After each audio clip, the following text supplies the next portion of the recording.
காஷ்மீர்ல சமீபத்துல நடந்த மேகவெடிப்பு சம்பவங்கள பத்தி பார்த்திருப்போம். ஏகப்பட்ட பேரழிவு, மிகப்பெரிய உயிர் சேதங்கள், பொருட்சேதங்கள், கிராமங்கள்லாம் காணாம போகுது. சரி, இந்த மேகவெடிப்பு அப்படின்னா உண்மையிலே என்ன? ஏன் இது இமயமலை சார்ந்த பகுதிகள்ல மட்டும் அதிகம் நிகழுது? இது சாதாரண நகர பகுதிகளையும் நிகழ வாய்ப்பு இருக்கா என்பவை குறித்து விரிவாக அலசலாம் தந்தி டிவியின் பாட்காஸ்டில். வழங்குவது நான் வினோதினி முத்துராமலிங்கம். மேக வெடிப்பு அப்படின்னா என்ன? முதல்ல மேகம்னா என்ன அப்படின்னு சொல்லி பார்த்துருவோம். எல்லாருக்கும் தெரியும், கடலை வானம் கொள்ளையடித்தால் மேகம் என்று அர்த்தம் அப்படிங்கிற பாட்டு மாதிரி பூமியில இருக்கக்கூடிய கடல் போன்ற நீர்நிலைகள் சூரிய வெப்பத்தால ஆவியாகி மேல போய் குளிர்ந்த காற்று பட்ட உடனே குட்டி குட்டி நீர்த்துளிகளா மாறி ஒன்னா கூடி உருவாகிறது தான் மேகம் அப்படிங்கிறது. மேக வெடிப்பு அப்படின்னா இப்ப அந்த மேகத்தை ஒரு பஞ்சு மாதிரி நினைச்சுக்கோங்க. அந்த பஞ்சுக்குள்ள கொஞ்சூண்டு தண்ணி இருக்கு அப்படின்னா அதுல இருந்து சொட்டு சொட்டா தண்ணி கீழே விழும். அப்ப அதுதான் சாதாரண மழை அப்படிங்கிறோம். இதுவே அந்த மேகத்துக்குள்ள நிறைய தண்ணி இருக்கு அப்படின்னு வைங்களேன், வெயிட் தாங்காம மொத்தமா கீழே விழும். லைக் வானம் பக்கெட்டா மாறி அப்படியே தலைகீழா தண்ணியை கவுக்கிறது போல. இதுதான் மேக வெடிப்பு. எடை தாங்காம அப்படியே தண்ணியை மொத்தமா கீழே கொட்டுறது. அப்ப மேக வெடிப்ப அதிதீவிர கனமழை அப்படின்னு கூட சொல்லலாம். அதாவது 1 மணி நேரத்துக்குள்ள 100 மில்லிமீட்டருக்கும் அதிகமான மழை குட்டி ஏரியாக்குள்ள கொட்டி தீக்கிறது. இன்னும் எளிமையா சொல்லணும் அப்படின்னா, ஒரு வாரத்துக்கு தொடர்ந்து பெய்ய வேண்டிய மழை 1 மணி நேரத்துல பெஞ்சு முடிக்கிறது. ஏன் இது மலைப்பகுதிகளில் மிகவும் ஆபத்தானதா பார்க்கப்படுது? இப்ப சாதாரண சமவெளி பகுதிகளையும் மலைப்பகுதிகளையும் எடுத்துக்கிட்டீங்க அப்படின்னா, உத்தரகாண்ட், ஹிமாச்சல பிரதேசம், இமயமலை பகுதிகள், ஜம்மு காஷ்மீர் அதை சுற்றியே எடுத்துக்கிட்டீங்க அப்படின்னா அங்கே செங்குத்தான சரிவுகள் அதிகம். இப்போ மேக வெடிப்பால் கனமழை உருவாகுது அப்படின்னா அந்த கனமழை மொத்தமாக அந்த செங்குத்தான சரிவுகளில் கீழ் நோக்கி வேகமாக வரும். வர்ற வழியிலெல்லாம் பாறைகள், கற்கள், மரங்கள், சேறு, சகதின்னு என்னென்ன இருக்கோ எல்லாத்தையும் அடிச்சுக்கிட்டு வரும். அப்படியே கிராமங்களுக்குள்ள புகுந்துரும். சாலைகள்லாம் சேதமாகிடும். வர்ற வேகத்துக்கு கிராம மக்களால தப்பிக்கிறதுக்கு கூட இடம் இருக்காது. அதனால தான் இது ரொம்ப ஆபத்தானதா பார்க்கப்படுது. சரி, ஏன் இந்த மேகவெடிப்பு சம்பவங்கள் இமயமலை சார்ந்த பகுதிகளில் அதிகமாக நிகழுது அப்படிங்கிற கேள்வி எல்லாத்துக்குமே இருக்கும். இப்போ இமயமலையை ஒரு பிரம்மாண்ட ராட்சத சுவரா கற்பனை பண்ணிக்கோங்க. ஒவ்வொரு பருவமழை அப்பவும் அரபிக்கடல், வங்காள விரிகுடாலிருந்து வரக்கூடிய ஈரப்பதம் உள்ள காற்று அப்படியே பயணம் பண்ணி வரும். இந்தியா வழியா வர்றப்போ இந்த வடக்குல இருக்கக்கூடிய இமயமலை அப்படிங்கிற பிரம்மாண்ட சுவர் இருக்கு இல்லையா, அதுல மோதி நிற்கும். சுவருக்கு இங்கிட்டு காத்து போறது அப்படிங்கிறது கஷ்டம். சுவரை தாண்டி போக முடியுமா? அது கடினமான வேலை.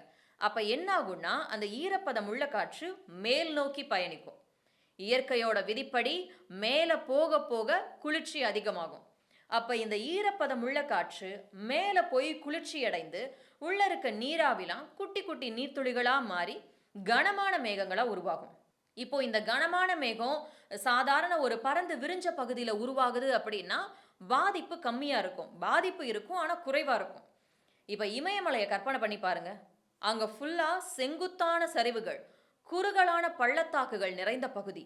அப்போ அந்த இடுக்குகளுக்குள்ள அந்த மேக கூட்டங்கள் சிக்கிக்குது.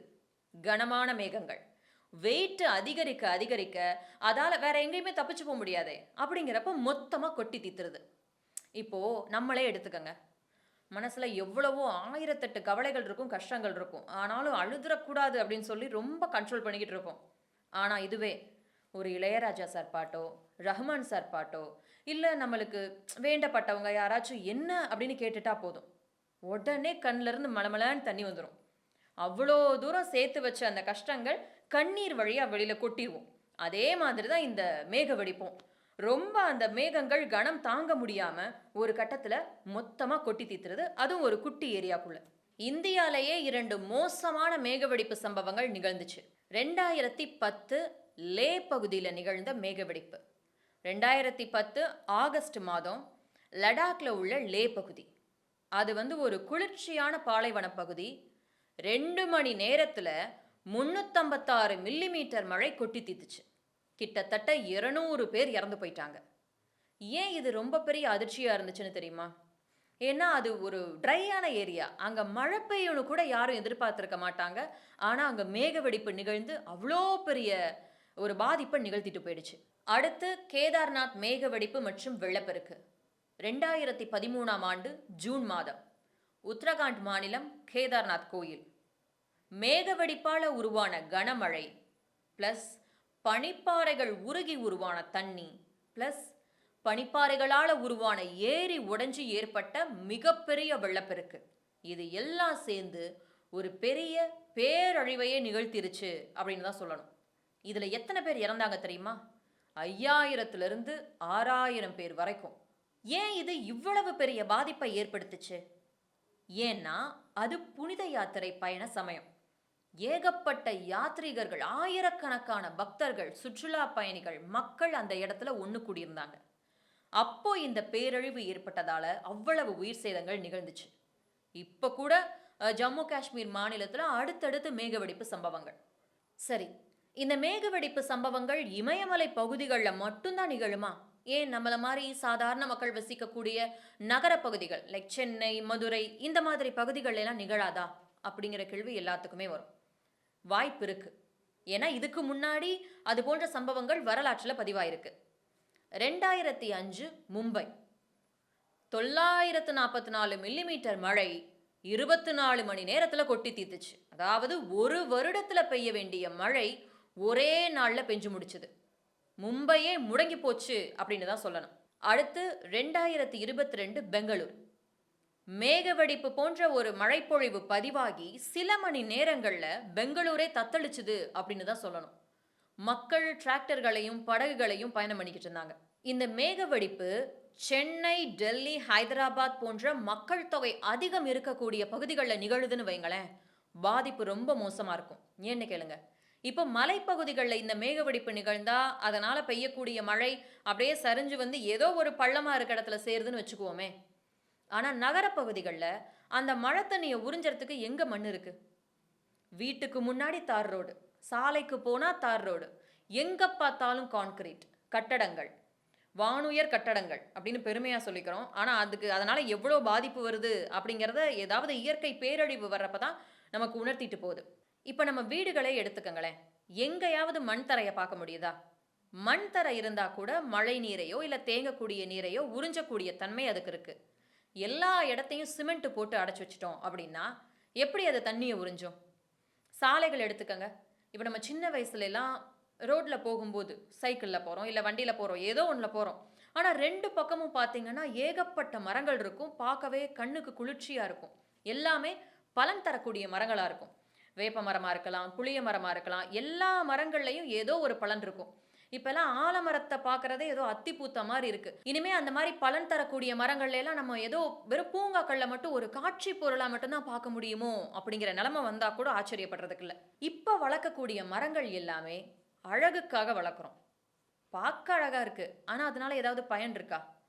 இப்போ மழை பெஞ்சா ஒரு பெரிய காத்தடிக்குது, புயல் அடிக்குது அப்படின்னா அதை தாங்கக்கூடிய சக்தி அதுக்கு இருக்கா அப்படிங்கிறதெல்லாம் யோசிக்கிறதே இல்லை. பார்க்க அழகா இருக்கா, நட்டு வச்சிருவோம். வீடுகளில் நம்ம செடி வளர்க்குறது கூட அழகுக்காக மட்டும்தான் பெரும்பாலானோர் செடி வளர்க்குறோம். பார்க்க அழகா இருக்கு, அவ்வளோதான் போதும். அதனால என்ன யூஸ் இருக்கு? ஏதாவது காய்கறி சம்பந்தமா நட்டு வைக்கலாம். மாடி தோட்டங்கள் இப்போ பிரபலம் அடைஞ்சுக்கிட்டே வருது, அது பாராட்டத்தக்க விஷயம். அந்த மாதிரி மாடி தோட்டங்கள் பலர் முன்னெடுக்கலாம். இல்லை வீட்டுக்கு முன்னாடி குட்டி குட்டி செடி வச்சாலும், இல்லை மல்லிச்செடியோ ஏதோ ஒன்று நம்மளால முடிஞ்சது குட்டி குட்டி தொட்டிகளில் அழகாக நம்மளுக்கு பயன் தரக்கூடிய செடிகளை வைக்கலாம். ஆனால் இப்போ அந்த மாதிரி பெரும்பாலானோர் விரும்புறதில்ல. வெறும் அழகு சார்ந்து வளரக்கூடிய தாவரங்களை வளர்க்குறதுல தான் மக்கள் ஆர்வம் காட்டுறாங்க. அதோட பாதிப்பு இந்த மாதிரி பெருநகரங்களில் மழை பெஞ்சதுனாவே, மேகவெடிப்புக்கு ஏன் போறீங்க, மழை பெஞ்சதுனாவே ஒரு 2-3 மணி நேரத்தில் மொத்த நகரமும் அப்படியே மூழ்கி போயிடுது. ஏன் சமீபத்தில் இந்த மேகவெடிப்பு சம்பவங்கள் அதிகமாகிட்டே இருக்கு? நம்ம இப்பதான் பார்த்தோம். மரங்களை அழிக்கிறதால பூமி அதிகமா வெப்பமாகுது, அது ஒரு காரணம். வெப்பமான காற்றுல ஈரப்பதம் அதிகமா இருக்கும். ஈரப்பதம் அதிகமாச்சுன்னா உருவாகக்கூடிய மேகங்களுடைய எடையும் அதிகமா இருக்கும், ரொம்ப ஃபேட் ஆயிடும். அடுத்து பனிப்பாறைகள் உருகிறது. ஏன்னா வெயில் அதிகரிக்குது, வெப்பம் அதிகரிக்குது அப்படிங்கிறப்போ பனிப்பாறைகள் அதிகமாக உருகுது. அடுத்து வெப்பம் அதிகரிக்க அதிகரிக்க பனிப்பாறைகள் உருகிறது அதிகமாகும். இப்போ அந்த பனிப்பாறைகள்லாம் உருகி கீழே வந்து ஒரு இடத்துல சேரும். அந்த தண்ணி எல்லாம் ஒரு இடத்துல சேரும். இப்போ நம்ம ஏரி உருவாக்குறோம் அப்படின்னா, அந்த தடுப்பு சுவர் வந்து பலமா நம்மளால முடிஞ்ச அளவுக்கு நம்ம மனித சக்திக்கு ஏத்த மாதிரி பலத்தோட அந்த தடுப்பு சுவர கட்டுவோம். ஆனா, அந்த தண்ணி எங்க சேரும்? நாங்க பனிப்பாறைகள் உருகி உருவாகக்கூடிய தண்ணி எங்க சேரும்னா, இயற்கையாவே உருவாயிருக்கக்கூடிய ஒரு தடுப்பு மாரி, மண் தடுப்பா இருக்கலாம். இல்ல அங்கருந்து பாறைகள் சில சேர்ந்திருக்கும்ல, அதனால உருவாகக்கூடிய தடுப்பு சுவரா இருக்கலாம். இல்ல அந்த பனிப்பாறைகளே உடைஞ்சு ஒரு தடுப்பு சுவர் மாரி ஒரு ஒரு வடிவமைப்பு இருக்கும். அதுக்குள்ள சேரலாம். அப்போ அங்க சேருது அப்படிங்கிறப்போ, மேக வெடிப்பு நிகழ்ந்துச்சுன்னா, மொத்தமா தண்ணி கொட்டுறப்போ, அந்த தடுப்பு சுவர்லாம் வீக் ஆயிடும். வீக்கா இருக்கனால ஆட்டோமேட்டிக்கா உடைஞ்சு மொத்தமா வெள்ளப்பெருக்கா கீழ் நோக்கி வருது. இது ஒரு காரணம். அடுத்து மலைப்பகுதிகள்ல மரங்கள் குறைஞ்சுக்கிட்டே இருக்கு. அங்கேயும் பலர் சமவெளி பகுதிகள போலவே சுய லாபத்துக்காக, பொருளாதார நோக்கத்துக்காக மரங்கள் அழிக்கிறாங்க. ஏகப்பட்ட கட்டடங்கள் பாதுகாப்பற்ற முறையில கட்டுறதால, இது போன்ற இயற்கை பேரழிவுகள் அதிகரிச்சுக்கிட்டு இருக்கு. மேக வெடிப்பு போன்ற சம்பவங்கள் நிகழ்ந்தா, இப்ப வரைக்கும் என்னென்ன பாதுகாப்பு வழிமுறைகள்லாம் பின்பற்றாங்க அப்படின்னா, ரேடார் வச்சு கண்காணிக்கிறாங்க. மழைப்பொழிவு எப்படி இருக்கும் அப்படின்லாம் கண்காணிக்கிறாங்க. நமக்கும் உடனேக்குடனே எச்சரிக்கைகள் விடுக்கப்படுது. அடுத்து என்டிஆர்எஃப், எஸ்டிஆர்எஃப், அப்புறம் ராணுவ வீரர்கள் வெள்ளப்பெருக்கு ஏற்பட்டாலோ, இந்த மாதிரியான இயற்கை பேரழிவு சம்பவங்கள்ல உடனேக்குடனே வந்து நமக்கு உதவுறதுக்காக வந்துடுறாங்க. மலைப்பகுதிகள், ஆறுகளுக்கு பக்கத்துல வசிக்கக்கூடிய மக்கள் அப்பைக்கப்போ அவசர அவசரமா வெளியேற்றி ஒரு பாதுகாப்பான இடங்கள்ல தங்க வைக்கப்படுறாங்க. அதே போல விஞ்ஞானிகள் இந்த மேக வெடிப்பு, பனிப்பாறைகள் உருகிறது, அப்புறம் ரெயின்ஃபால் பேட்டர்ன் எப்படி இருக்கு அப்படிங்கிறத தொடர்ந்து ஆராய்ச்சி பண்ணிக்கிட்டு இருக்காங்க. அப்புறம் இன்னும் என்னென்னலாம் பண்ணா பெட்டரா இருக்கும் அப்படின்னா, நிறைய ரேடார்கள் தேவை. வானிலைய கண்காணிக்கிறதுக்கு. உள்ளூர் வானிலை நிலையங்கள் கொஞ்சம் அந்த எண்ணிக்கையை அதிகரிச்சா நல்லா இருக்கும்.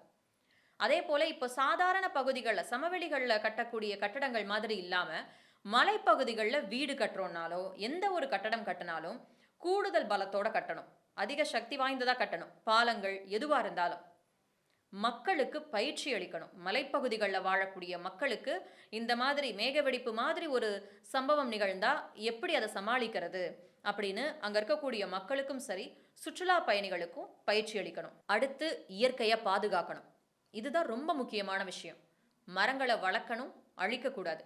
ஏன்னா இவ்வளவு காலமும் நாம ஏற்படுத்திய இழப்புகளை ஈடுகட்டுறதுக்கு மனித சக்தியால எவ்வளவு முடியுமோ அவ்வளவையும் பண்ணோம். ஏன்னா இயற்கை நம்மளுக்கு கொடுத்துருச்சு. நம்ம வந்து அதுக்கு திருப்பி பண்ணணும்.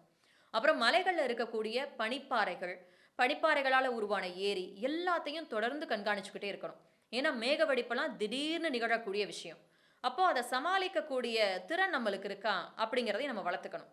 இயற்கை சீற்றங்களை, இயற்கை பேரழிவுகளை நம்மளால தடுக்க முடியாது. ஆனா தயார் நிலையில இருந்தா எப்படிப்பட்ட சூழலையும் சமாளிக்கலாம்.